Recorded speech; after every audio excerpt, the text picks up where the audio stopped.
Right at the end of August, or September 1, I think it was, I remember I had just been listening to the Chicago Cubs play the St. Louis Cardinals on the radio, and I was working there at the farm, and I climbed up on this one building for some reason. I can't even remember what I was up there for, and I fell, and I landed on my head on concrete. And the sheriff came, and I did not know this, but I was told this later. The sheriff came and drove me to a hospital in Marshfield, Wisconsin. It was about 50 miles. And I was dead. And the surgeon there was a Muslim surgeon named Dr. Salibi. And Dr. George got there shortly thereafter, and Dr. George said, patch him up as best you can. And so he said, he's dead, but then they discovered some vital signs. So he patched me up, and then he said he wouldn't live an hour. And I kept on living, and Dr. George stayed right there in the emergency room. And then my mother and dad came down from up in northern Minnesota, and my mother tells me that she sat there and she said to Dr. George, will Sam live? And she said that Dr. George shut his eyes for about 15 or 20 minutes and never moved a muscle. And then he opened his eyes and he said, yes. And so I lived through the night, and then I was unconscious for about 30 or so days, 30, 35 days. And I remember waking up in the hospital room, and this is why I know why God has a very personal and good sense of humor. It's because I woke up, and there I was, and my mom and dad and Dr. George were sitting right there in the room, and the baseball game was on the TV, and the announcer said, and Bob Gibson's pitching for St. Louis, and the next batter for Detroit is Norm Cash. And I said, wait a minute, St. Louis playing Detroit? So I said to my dad, I says, hey, Pop, how come St. Louis is playing Detroit? And I woke up just in time for the first inning of the first game of the 1968 World Series. And so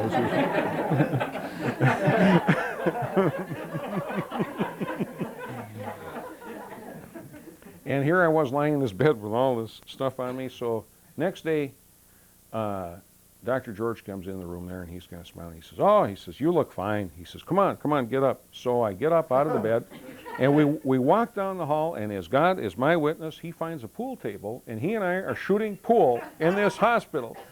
And the nurses come running and with a wheelchair, and he says, you can't be up, and they sit me down and bring me back, and geez, I woke up and I was fine. And when I woke up in that hospital, I had the joy of God in my heart and in my consciousness, and the Spirit in that has never, ever been apart from me ever since. No matter what has happened, no matter where or what. And it was kind of funny for almost like a year or two. For the longest time, I would just be almost in omnipresence. You know, it's kind of a strange feeling being omnipresent and in a body. And I had the darndest metaphysical experiences, but I was kind of, it took me a long time to get it together. I had to be able to balance the unseen with the seen, and it just took me a long, that's not easy. And it took me a long time to kind of figure it out, how to live in this world, as well as being in the other world.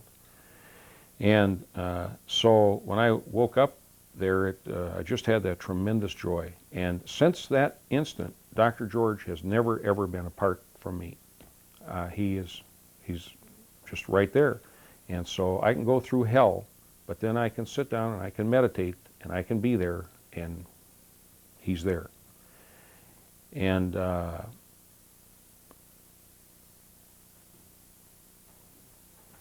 finally got out of that hospital, and they gave me all this medicine, and I went to Dr. George's place, the farm in Friendship, and I showed this medicine to Dr. George, and I asked him what he advised, and he said, well, it would make very good firewood. So I threw it into the fireplace, and that was that. And Dr. George, we could talk about the outer miracles that he performed. And there was one guy whose mother, he was in Milwaukee, and he weighed about 350 pounds.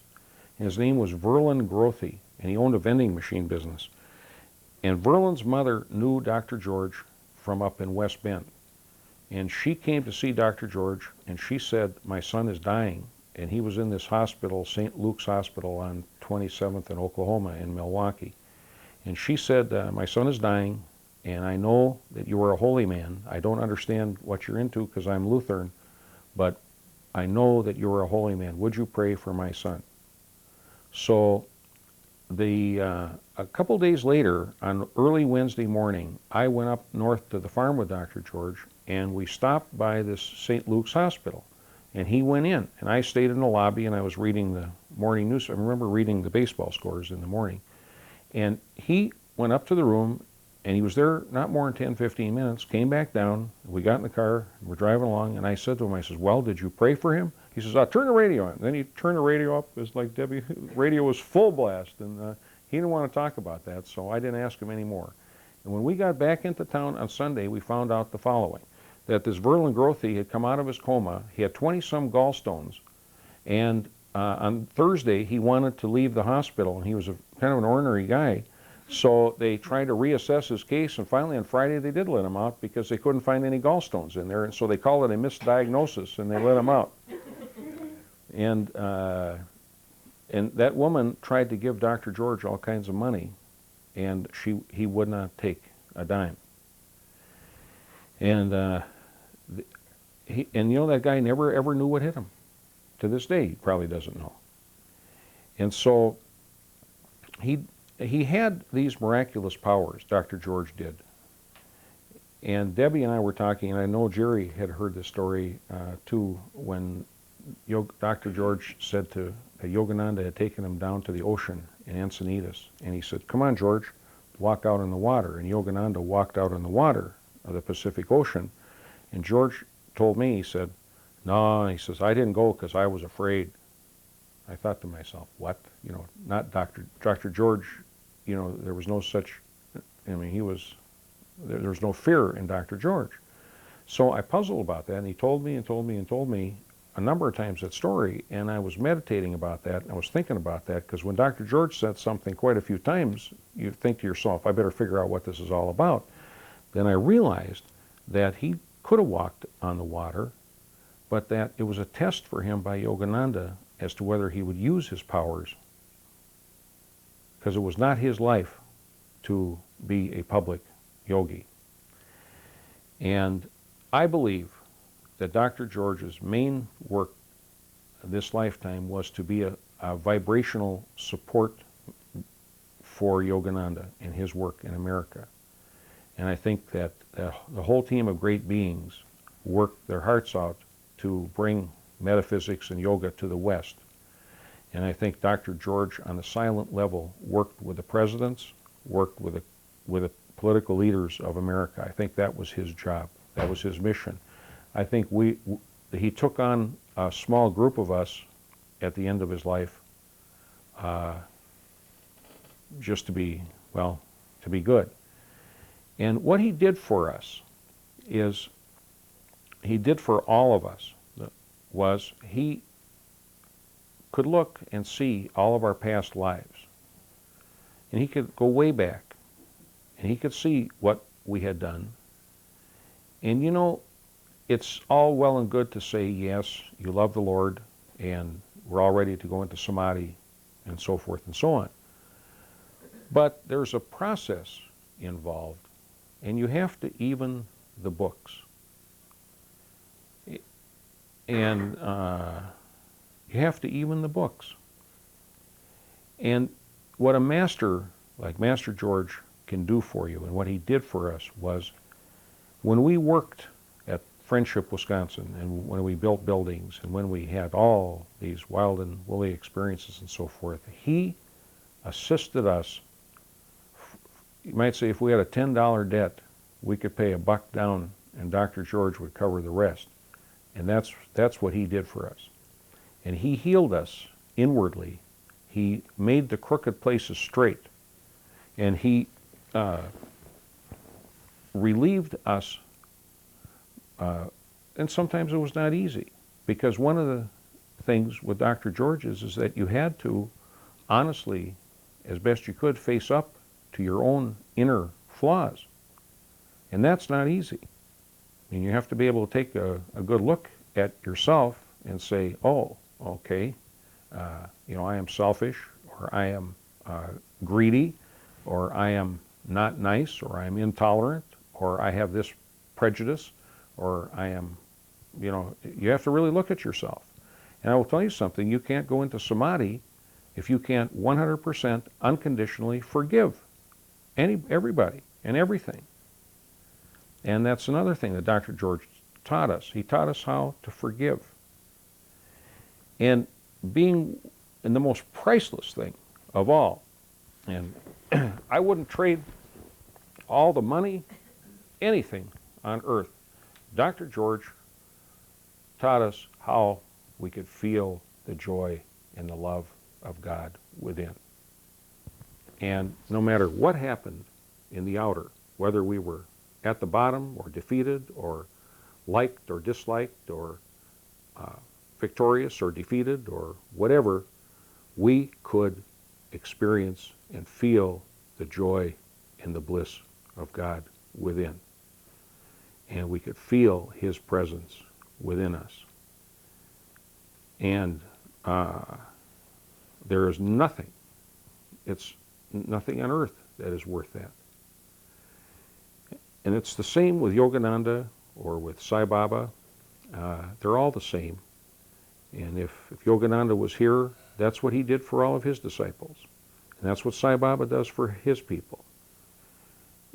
If you came to Dr. George and you were desiring other things, if you were desiring miraculous powers or desiring money big time, or you were desiring this, desiring that, whatever it may be, you ran into a brick wall. And if you came to Dr. George and you didn't want to look at your own flaws, you also ran into a brick wall, because they sure got brought up to you pretty quickly. And so Master George, it's hard to even imagine. And one little thing, I'd come in from off the road, and my vibrations would be from New Mexico to Canada, and my thoughts would be here, there, and everywhere, and so forth. And there he'd be, sitting watching the TV, and I'd sit down next to him or in the same room with him, and the bliss. If you were there to feel what, like the Bible says, he who has eyes to see and ears to hear, if you were there to feel the love of God and to experience the love of God, boy, was it there in spades. And your whole vibrational field would just all straighten out, and bliss and love, and you never had to say a word. And he never talked. It's kind of funny. Here he was, a great master, and I could count on my two hands the times that he actually said something, quote, spiritual to me.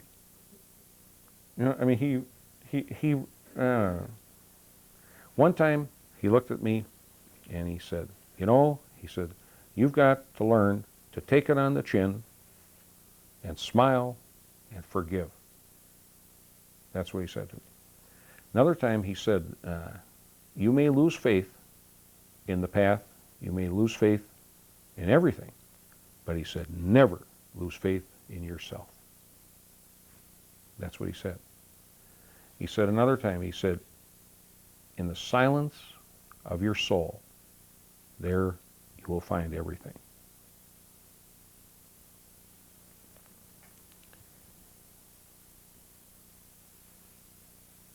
Master George had a building inspector, the head guy there in Milwaukee, and Dr. George told me that this guy came to see him, and he said, George, he says, I want to thank you. He says, I worked for years trying to get you out of this place, and he said, I lost my job because I couldn't deal with you. and they fired this guy, and he says, I know, the guy told, he said, George, he says, I know that you're a holy man. He says, because I know that this happened. He says, I want to thank you. He says, I know that you did this. And he said, because I had no place to go, and I had to go back to my hometown of Portage, Wisconsin, and my brother took me into his business, and he said it was just a very small business and could only support maybe one guy, but the two of us working together, he says, it's only been just a few years now, and we are very wealthy, and we are very successful. And he says, I want to thank you.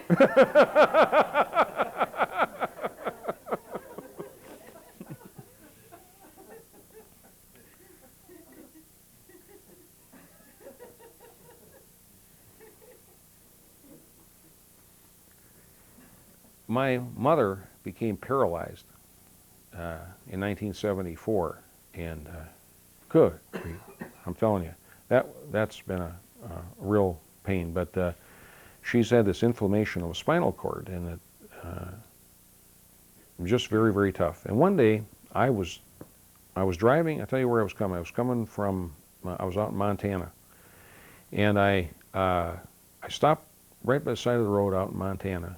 And I just said, okay, that's it. No more Mr. Nice Guy. I'm going to sit here right by the side of the road, and I'm not moving until you heal my mother. And so I sat there and sat there and sat there, and whammo! You know, I got this vision, and I heard the words that said, what business is it of yours?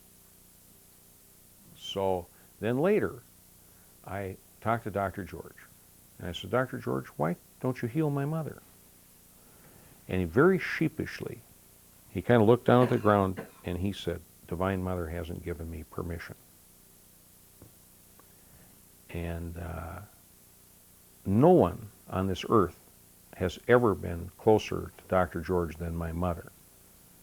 And when you go into her bedroom, you can just feel Dr. George's vibration in there. And I think she will be with him directly, you know, for a long, long time. Quite interesting.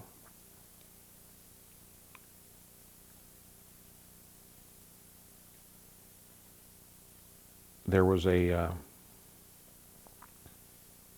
time when Dr. George, did Debbie and Jerry tell you about Dr. George had no stomach?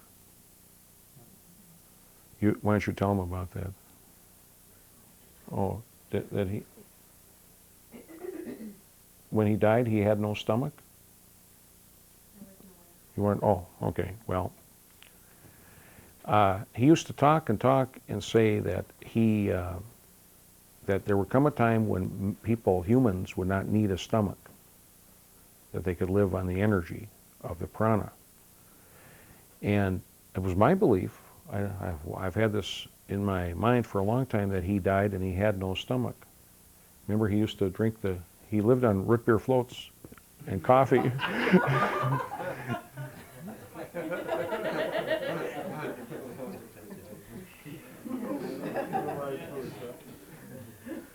And now Dr. George is amazingly accessible. The last thing he said to me on this earth, I was living in Kansas City. I had just gotten married, and I was living in Kansas City, and on a Friday night I was meditating, and I'm not really a big vision person. I don't get that many visions, but boy, when I do, I really remember them, because I don't get that many, and I wish I could get more, but I really remember the ones that I do get.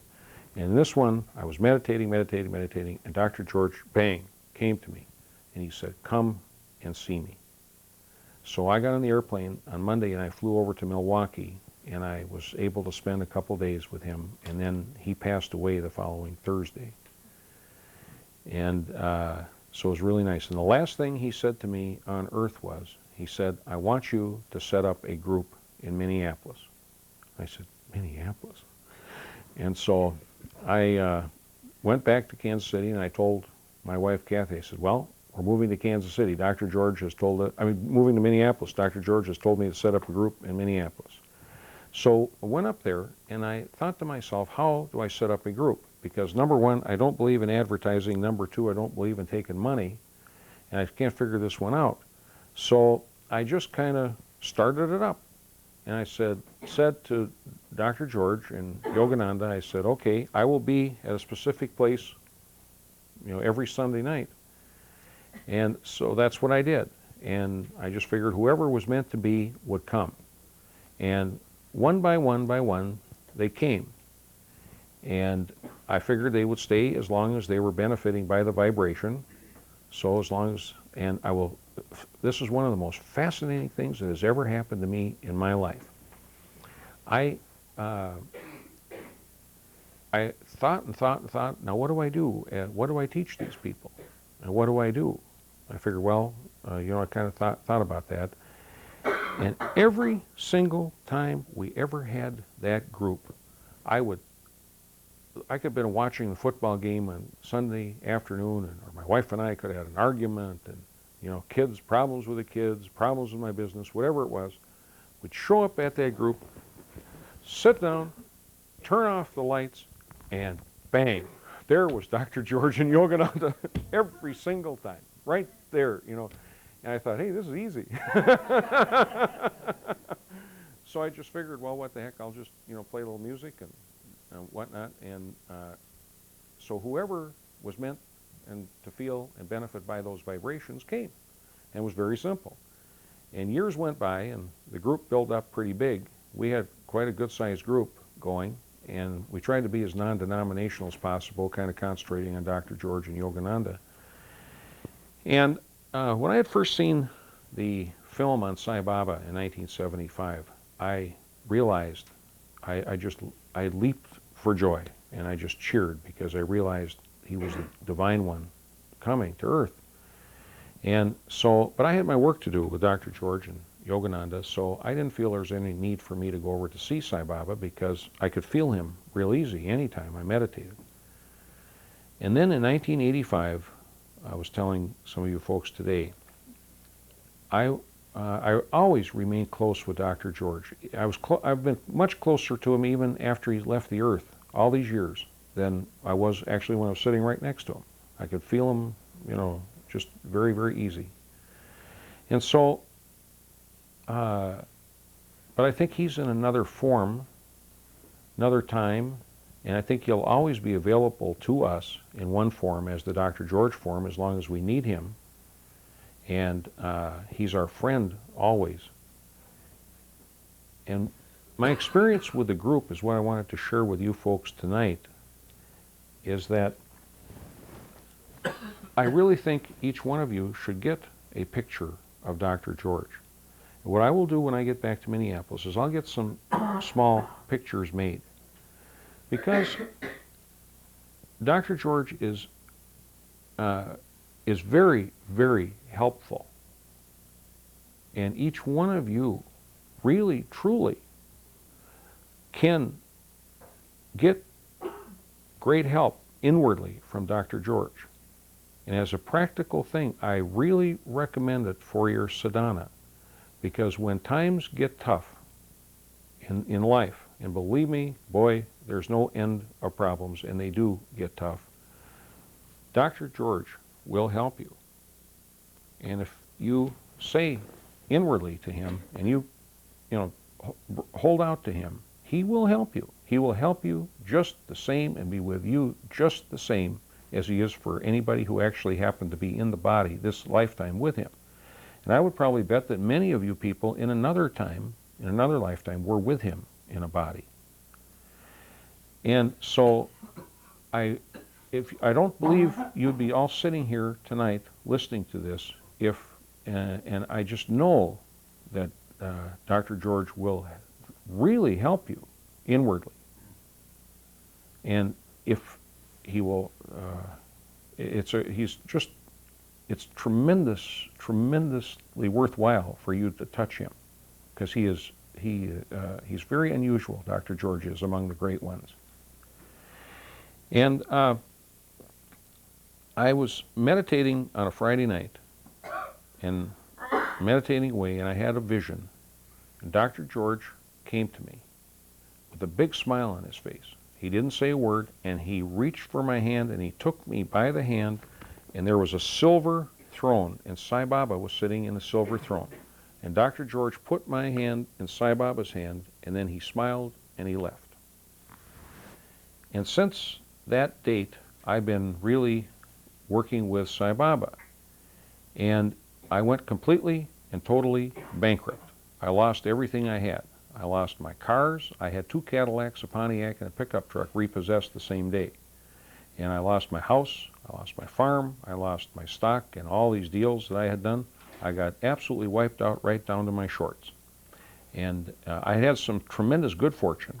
And I went just like this, and then shoom, just like that, just as fast. But I can't take a whole lot of credit for making it. I really can't take a whole lot of credit for losing it. It just sort of happened. And then I really got heavy in, and I've been very strong in Sai Baba ever since then. And about this, some years went by, and I started to feel a nagging guilt.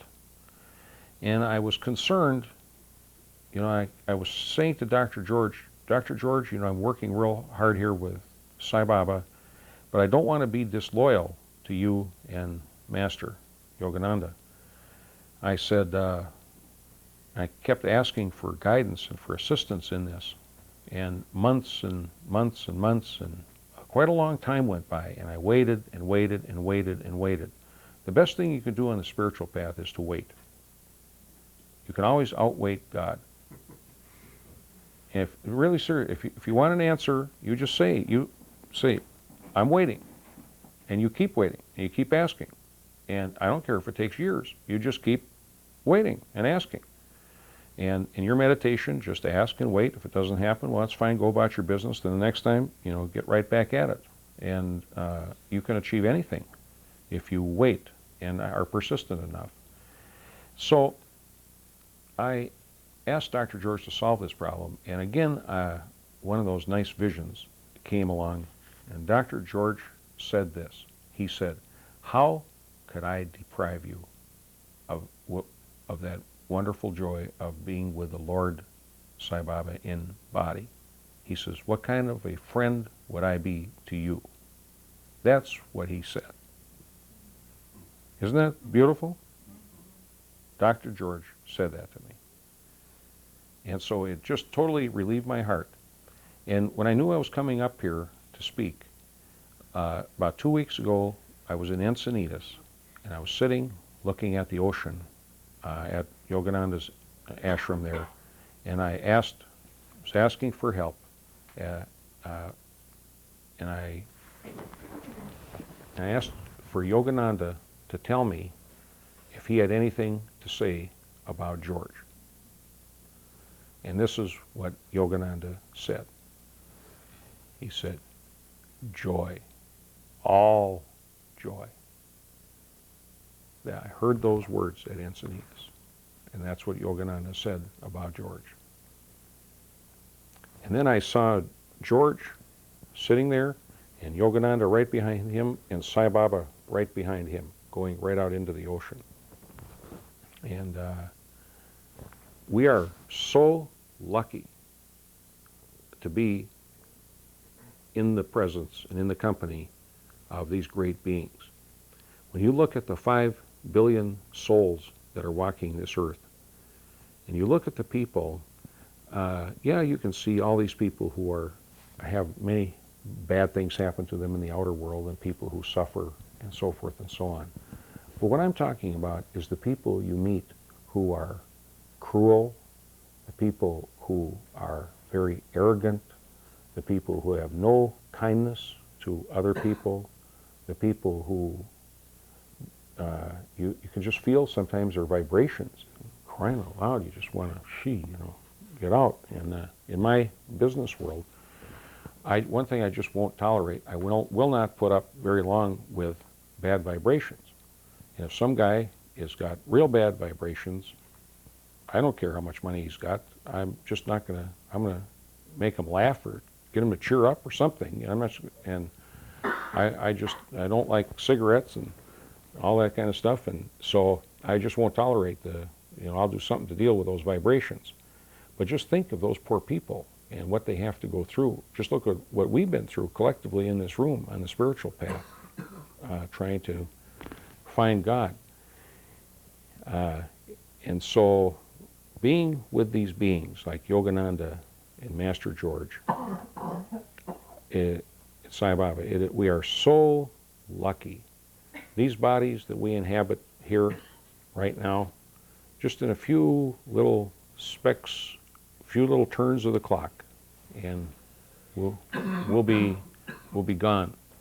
And what we'll have to go with us is our God realization and our love and our that we've given and our kindness that we've given, and that's what we'll have.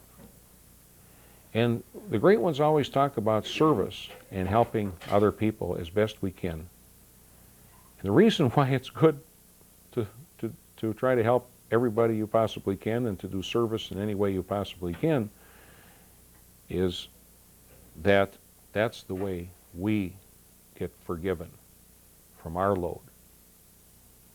And believe me, we got a load.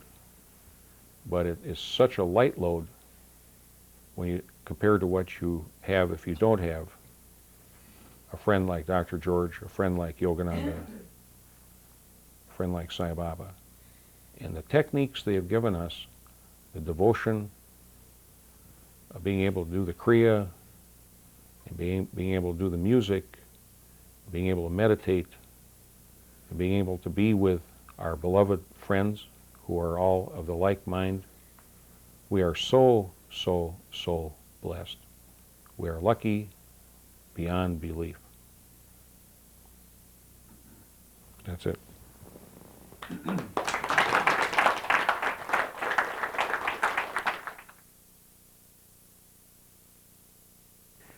In 1965, I was about 21 years old, and I was 1A, draft board-wise. My sister was living with me, and I was a vegetarian, and I was meditating, and the Vietnam War was really cranking. And so I thought to myself, uh-oh, what am I going to do about this? So I talked to Dr. George, and Dr. George said, ask Divine Mother. So I talked to him again. He said, ask Divine Mother. And that was my first experience with getting faith and knowing that you could get an answer within. So one night I told Gayle not to bother me, and I called this foreman that I worked for, and I told him, I said, I'm sick, I'm not going to come to work tomorrow.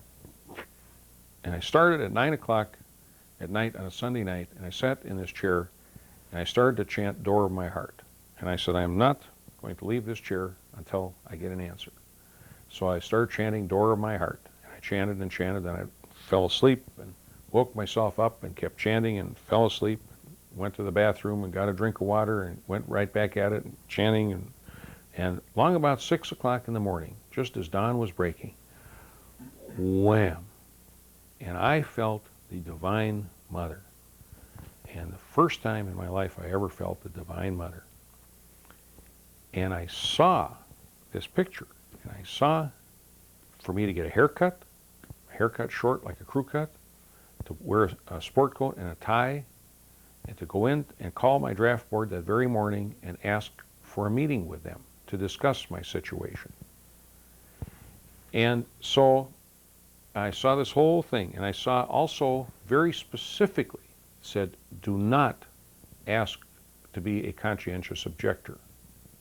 Well, I didn't know whether I really believed in being a conscientious objector or not, because I don't know, I don't want to get, but they said, do not talk about that.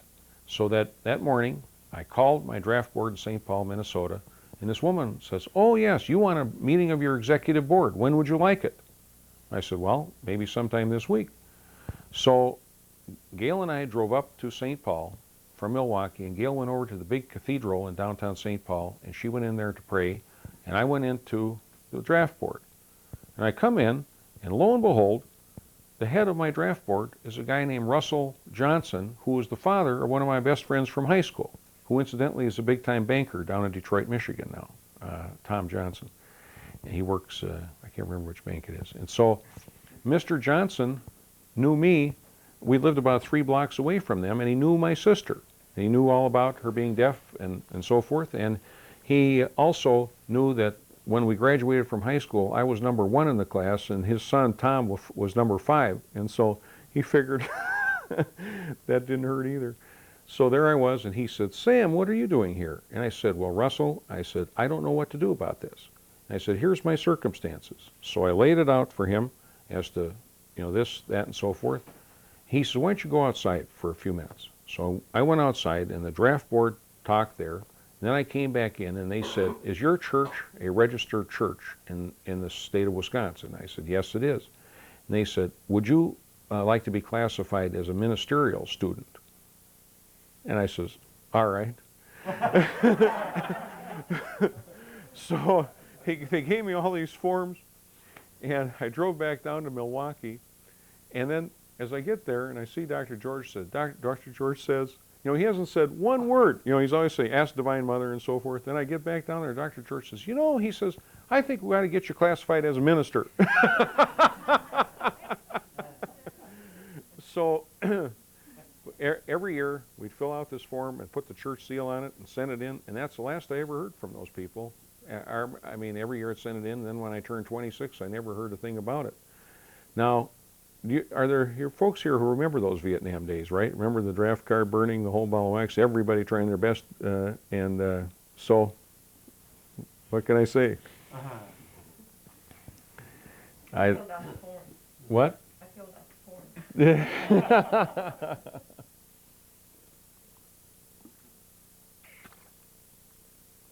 But that's it. I'm done for the night. Thank you for listening.